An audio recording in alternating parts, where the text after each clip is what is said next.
Thank you, Cheyenne. Yeah, I thought NCRA is really proud to be a provider of the land tags. So we are providing that, and we will continue to do so wherever we host the recycling update. So like Cheyenne said, please research, participate, collaborate with your indigenous communities. My next speaker is Leslie Lukash with the National Recycling Coalition. Sorry. Wait, Leslie, I don't have your... You know Leslie, so welcome, Leslie. Another big wig.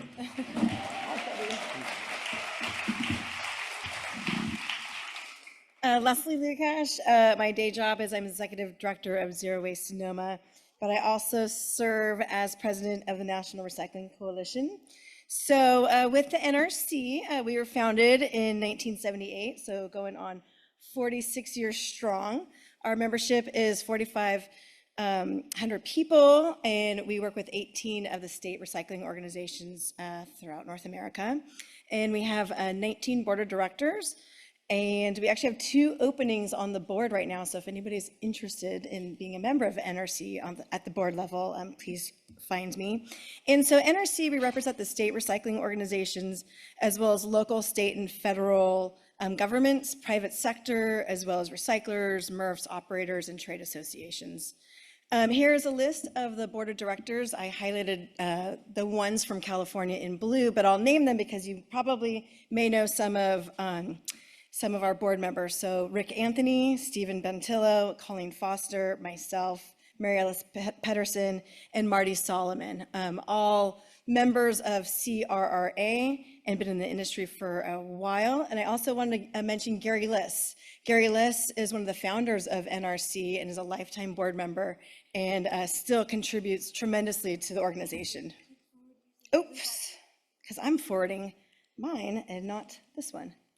So there we go, there's the names.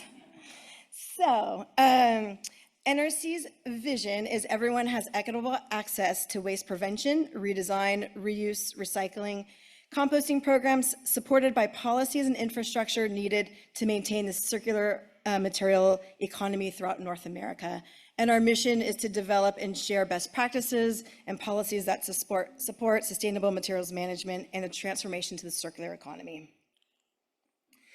So we have some national programs. One is we do an awards program every year, and Heidi Sanborn was the winner of our Recycler of the Year this year. And as people who know Heidi, know her amazing contribution to our industry. We also give out college scholarships through the Mary J. Fox Scholarship Program. Mary J. Fox was a former board member, and when he passed away, he left an endowment to students to further their education in our industry. We also have a campus council where universities come together and share their best practices on recycling.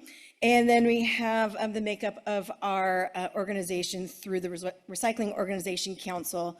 And this is organizations all throughout the United States, like NCRA as well as CRRA, and they are the members of NRC. So if you are a CRRA member, then you actually are also a member of NRC.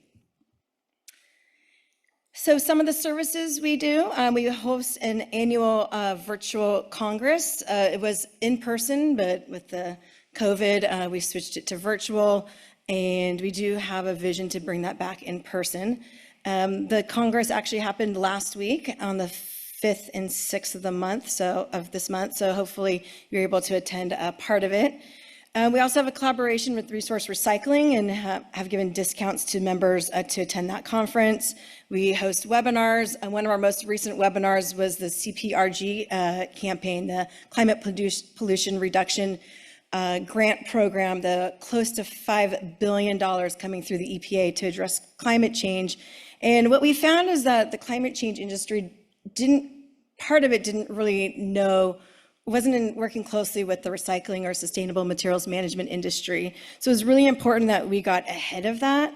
And so we created this campaign connecting sustainable materials management to climate change. And so we hosted a webinar, and we brought that webinar, thank you, actually to NCRA. So we hosted 2 webinars over the last couple months, really trying to get our industry talking to the people who are focused on electrification or decarbonization of buildings, that type of thing. So we do e-newsletters. We respond to actually anti-recycling articles frequently. If you see those come out, I mean, they seem to run the circuit. So we're ready to respond at a notice about the benefits of recycling. We also create internal policy that we put back out on the national level. And you think that that might be an easy thing to do, but I showed you that slide with the different states that we represent. So for us to create policy, it means we have to come together on a unified vision and work out the kinks that are regional throughout our nation. So when we write a policy, it's actually very well thought out, and we're able to go back to that policy anytime that is needed if we have to either address those anti-recycling articles or any potential federal legislation that comes up. So we're ready to go. So other membership values is we are a unified voice of recycling at the federal level. We help with training. We work closely with the EPA, and we work actually close with our state recycling organizations, as well as other national types of organizations like SWANA or ISRI, those types of things. So some of our accomplishments, one of the things that we did was create a strategic plan for the NRC. That was something that I did as new president to the NRC last year. I'm on my 2nd term. And for those of you who know Bob Geddert, he was the past president, and he just provided so much support to NRC that I didn't have the bandwidth to do. So we kind of did some restructuring and revisioning. So it is a role that I could actually do. Our most recent policy was on EPR. We hired an intern through the State University of New York's Environmental Services and Forestry Division. We just increased our outreach and our presence at the federal level and strengthened relationships with our state recycling organizations. We have also made major improvements on our website. That was a huge undertaking if you've ever had to completely revamp a website. And we secured an endowment to manage our membership database, which is also hard for a nonprofit when you have all these databases. So that was huge. We gave out 2 scholarships to students to support their education in our industry. And then we recognized, as I mentioned, 8 stellar recycling organizations throughout North America. I mentioned we just had our National Congress just last week, and I will announce our newest Congress. We actually have 2 happening this year. We are partnering with the New York Association of Reduction, Reuse, and Recycling, NYSAR, as they go by, and our Congress is going to be in Cooperstown, New York, November 19th. We are also in talks with the Carolinas Recycling Association to partner with them the following year, and there has been discussion with NCRA as well to bring the Congress back to California. So with that, I'm happy to, I don't think there's taking questions, but you're welcome to come see me at the break, and happy to discuss NRC with you more. So that's all I have.